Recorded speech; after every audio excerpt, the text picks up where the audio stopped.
All right, hello, and welcome to this episode of the Worth Watching podcast. Today we are once again with our special guest, friend of the show, Annie, and today we are going to be talking about the top 5 horror movies of all time. Now remember, these are going to be our top 5 personal favorites. These do not necessarily reflect which are objectively the best horror movies of all time, but which ones scared the living daylights out of us the most and why we like them.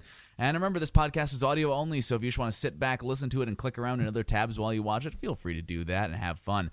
Hey, Annie, how are you doing today? Hello, guys, and hi, Josiah. I'm doing awesome. Awesome.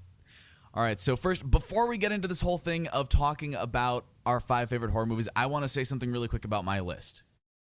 And that's that there are no slashers on my list because I do not find slasher films scary. I think that when you have like a physical manifestation of whatever is coming after you and it's a guy in a mask with a knife, at that point, you can just lock yourself in a room and you're okay, as long as you're not stupid. So there are no slasher movies on my list, and that's why. So I'm sorry, all of you Nightmare on Elm Street, all of you Friday the 13th, all of you Halloween fans, not on my list. Also, there will not be any classic horror movies on my list, like things like The Exorcist and stuff like that, because I simply have not seen those, so I can't talk about them. So these are my top 5 that I've seen. Anything you want to say about your list before we get into it? Only that it's probably just, I would have to say the same things for mine. I have no slashers, and they're all generally newer. Okay, awesome. So we're at least on a level playing field, but something tells me our tastes are going to be somewhat slightly different. All right, so do you want to, well, actually, again, I'm sorry, I'll interrupt you one more time. Before we get started, I want to list, actually, no, I'm gonna save my honorable mentions for later. I'll list them before I list my favorites. So you go first. What is your number 5's at the bottom of your list? What's your number 5 favorite horror movie of all time? My number 5 favorite is going to be The Uninvited. Okay. Tell me a little bit about it. Oh, okay. So I have no idea what. Okay, got it. The Uninvited is about this girl who comes. She's just coming home from being in the psych ward. She apparently tried to kill herself. Never really shows it. Okay. She has a lot of nightmares of dead people and children, things she can't really explain. The story is pretty much her mother had died, and she believes that the nanny, who is also sleeping with her dad, is the one who murdered her mother. And the whole movie is kind of her trying to figure it out while she's seeing dead people on the side. And I really like it because I found it not only scary with all the dead people parts and the things that popped out, but I also found it awesome because of the storyline. It had a really, really insane twist ending, and that every single time I watch the movie, I just find the ending mind-blowing every single time just because of the twist. So I really, really liked it for that reason. Very cool. All right, so my number 5 is one that I think a lot of people sort of skipped over and never really saw. It never got much attention. It kind of flopped at the box office. And that's Dead Silence by James Wan. He's the guy who did like Saw and Insidious and all those movies. But this is one of his movies that he made like right after he made Saw. And no one really saw it. It's this movie about this guy and who his girlfriend is killed and he's framed for the murder. But he's not sure who did it and stuff. And he finds this ventriloquist dummy. And I have to tell you, I love movies that involve like puppets and dummies and stuff. Like one of my favorite Twilight Zone episodes of the old, 1950s TV show, The Twilight Zone, was the one involving the ventriloquist dummy. I love that sort of thing. And he goes to this town that's haunted by this ghost of this woman who's used great ventriloquist dummy, made ventriloquist dummies and things like that. She was a great ventriloquist.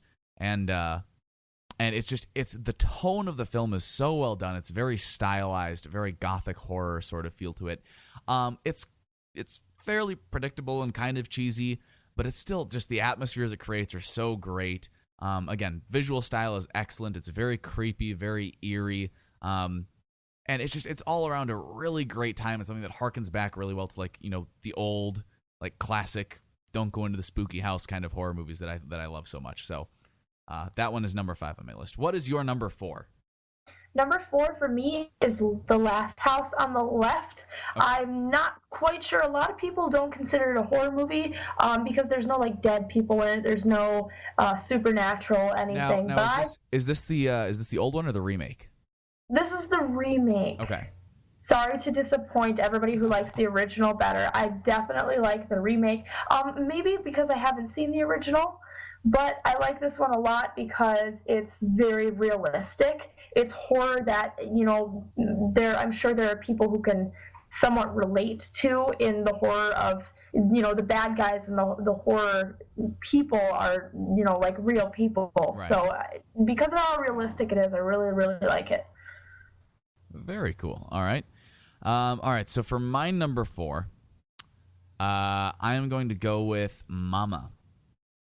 Which is I don't remember who directed it, but I think it was produced by Guillermo del Toro. And if there's one person who knows how to just manifest an incredibly creepy visual design, it's him. He just excellent design of the character of Mama. People's complaint is you see her a little too much in the movie. I'll agree with that. I think you do see her character a little too much. But here's the thing. When I first saw this movie, I was like, okay, it's shot really well. It's acted really well. It's paced really well. But the character looks kind of too bizarre to be real. Then I did a little research into it and found out that this was not a CGI creature. This was actually played by an actor with Marfan syndrome, which is a disease that allows that makes your limbs, like your arms and legs, grow to be very, very long, and in some cases allows you to have just crazy amounts of double jointedness. So all these visuals that you see of this character are all actually an actor in costume. And knowing that and looking behind the scenes and seeing some of the stuff they did just made me love the movie all the more and just go, this is awesome. I will say the ending is very disappointing, and that's why it's not higher on my list. It has a pretty, in my opinion, cop-out ending. But just, again, the visual style, the acting, and the character of Mama are just so great. And it's just a very well done film in that regard. That's really cool. I've been wanting to see that movie, so I'll have to go see it. If you are a horror movie fan, which I know you are, you most definitely need to see that. What would be your number 3? Okay, number 3 for one is Insidious, shockingly, because I think even though it's really bizarre and some people think it's really cheesy, I do think it was genuinely scary. It freaked me the hell out, pardon my language, but it was awesome, and it's a really good movie to see with a group of friends too. Definitely, and it's a great movie to see if you've already seen it, because it's one that has great rewatchability.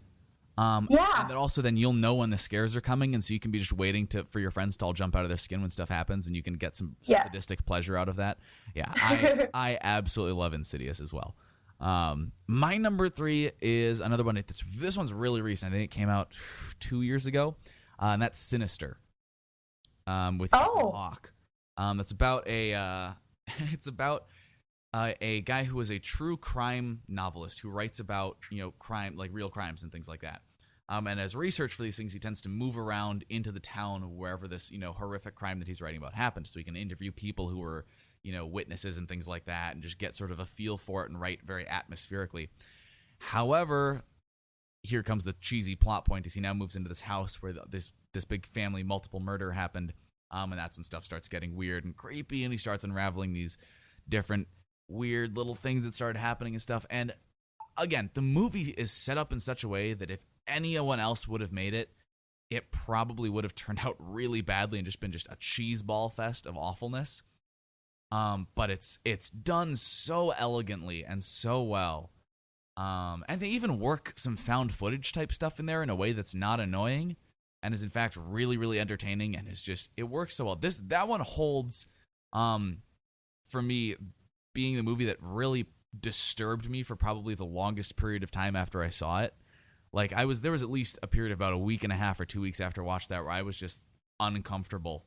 I just didn't feel good. And if a movie with that cheesy and predictable of a premise can do something that original and just screw with my head that much, it deserves a pretty high spot on the list. Definitely. What is your number 2 favorite horror movie of all time?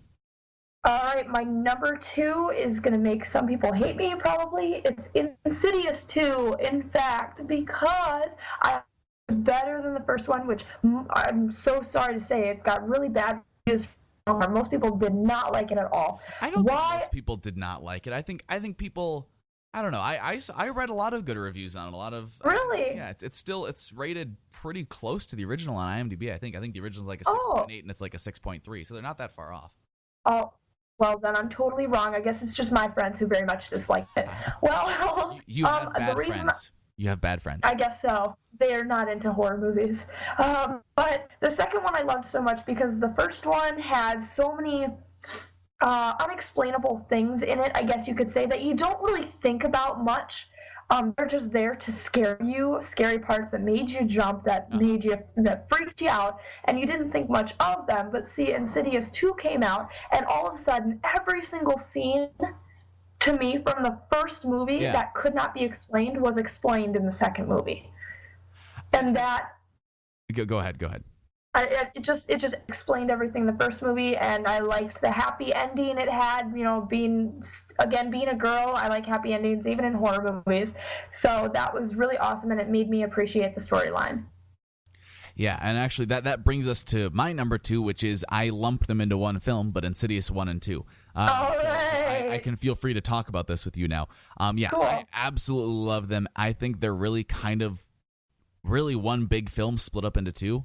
Yeah. I think, it's a very, Insidious was a film that was begging for a sequel when it came out. It made sense for them to have a sequel. It wasn't like your classic horror sequel where it's like, oh, you're just trying to cash in on the fact that this film was successful and tack another storyline. No. They work so well together. And I will say, I think the second one as a whole has less of a lasting impact on me than the first one does.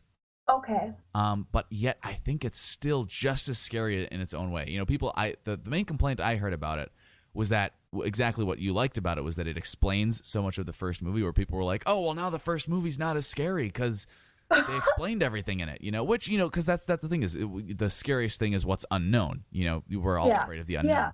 But I think the second movie did it in a way that was very unnerving in its own right, and that what you were learning about these things was really disturbing and really creepy, and it introduced a whole nother new level of things, and it took it to the next level, and you got to see so much more stuff than you had before. And it just, I personally felt that the woman, or what's her name, the old lady was a much creepier villain than the demon from the first movie.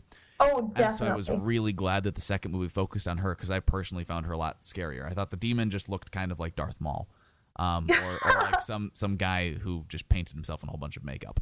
Yeah, I definitely thought they were very complimentary of each other, and I totally agree with you about liking the villain in the second movie better. Yeah, I think they worked really well together and just make a great story once you combine them. Okay, so before I get into asking you what your number 1 is, I'm going to talk about a couple honorable mentions that aren't on my list and why they're not on my list. Got it.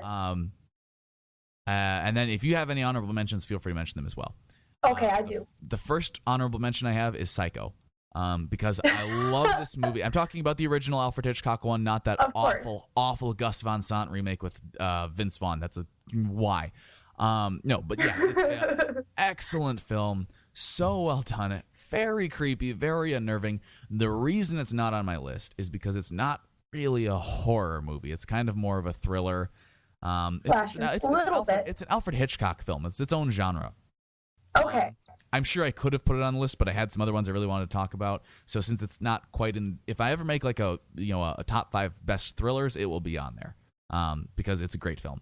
And the other one I wanna talk about. Well, I'll also just quick mention. The Woman in Black, for some reason, everyone loves it. I did not like it. I thought it was all jump scares and it was way too long. So that's not on my list for that reason. But another thing I'm going to mention is The Twilight Zone. I mentioned it earlier. The old 1950s TV show with Rod Serling. Great show, great tone, some really creepy episodes. But again, it's not really a horror movie, and it's also a TV show. So, of course, they can't be on the list. It's kind of thriller, psychological sort of stuff, but it's great. Definitely check it out if you have a chance. What are your honorable mentions before we get to your number? I just have one honorable mention, and that would be The Messengers. I like it for the same reason I like The Uninvited, the twist ending, except this twist ending isn't very obvious. It's never put into words. You kind of have to figure it out, and it actually, I don't think people can figure it out except for watching it maybe more than once. You figure out the twist ending. Okay. I liked that. The reason it is not in my top 5 is because of the acting. The main actress was Kristen Stewart. Oh, gosh. Yeah, so... Whoa, that's all you need to say about that. Yep.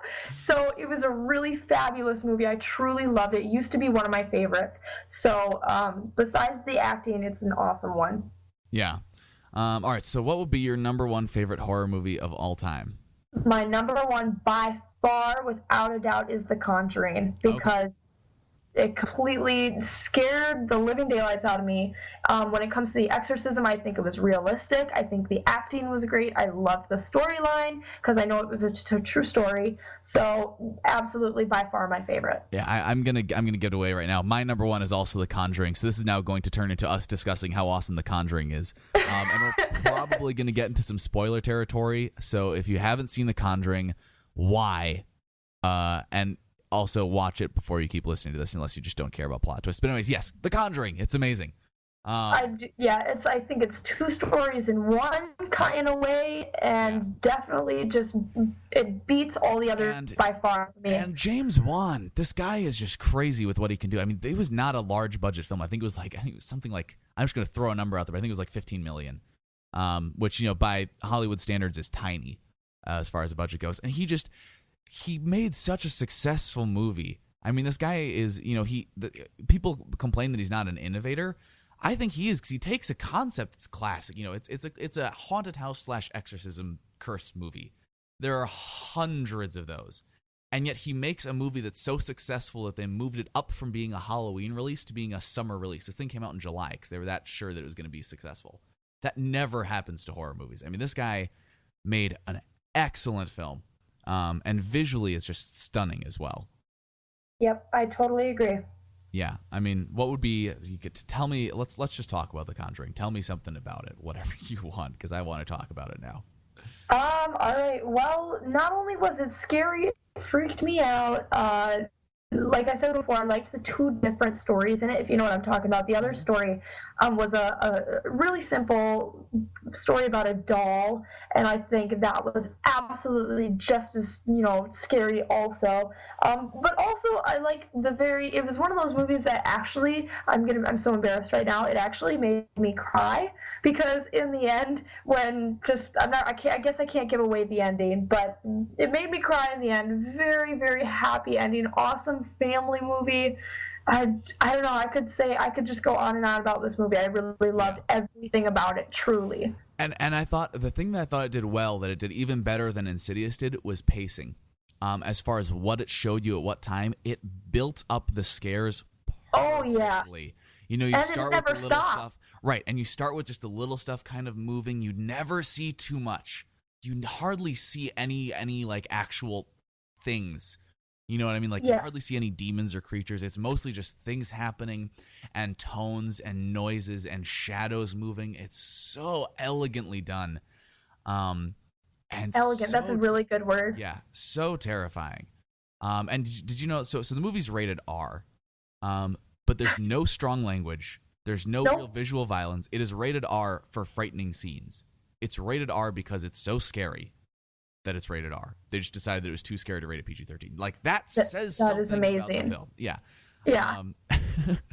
And yeah, again, it will stick with you for quite a while. If you don't like dolls, if you don't like old houses, if you don't like demons or exorcisms. Yeah, if things like, demons or exorcism stuff creeps you out, and you're looking to be creeped out by a movie, this is the movie for you, because it will mentally disturb you for a long period of time. But not in a depressing way, because again, it has a happy ending, so you can feel good for the characters in the movie, but you will still be freaked out every time you have to go upstairs while turning the lights out.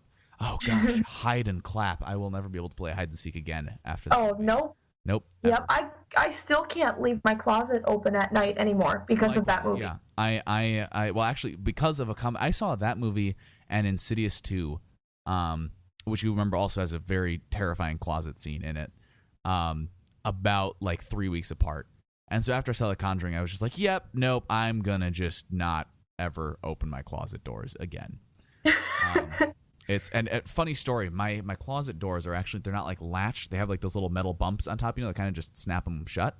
And so frequently when you close one, the other one will open, which means that it's really hard to get them both closed at the same time. Yeah. Like actually trying. Same as mine. Which means that, there's always at least one closet door just randomly open in the middle of the night, and it's never pleasant. But yeah, it's such a great film. I think anyone who is trying to think of the best like modern American horror film, if that was not the number one on their list, I don't know what would be, because it's such a great film. Well, thank you very, very much, Annie, for joining us today on this episode of the Worth Watching podcast. Did you have anything else you wanted to talk about horror movies in general, about your favorite horror movies, your least favorite, anything along those lines? Nope, I could go on about horror movies forever because they're probably my number one favorite genre. So this was really fun with Josiah. Thank you, and thank you everybody for listening. Most definitely. We will probably have to do a part 2 on this one because there are more horror movies we could talk about. We could talk about some of the worst ones we've ever seen, too. Good gosh, that would be an unpleasant episode. But anyways, thank you all for watching this episode of the Worth Watching podcast. Remember, it comes out every single Monday or Sunday night. We usually get them up early. But yeah, so check that out. Check out more. Remember, we have new movie reviews every Friday and Worth Watching Wednesdays with news every Wednesday. So if you haven't already, subscribe to the channel, and we cannot wait to see you next time.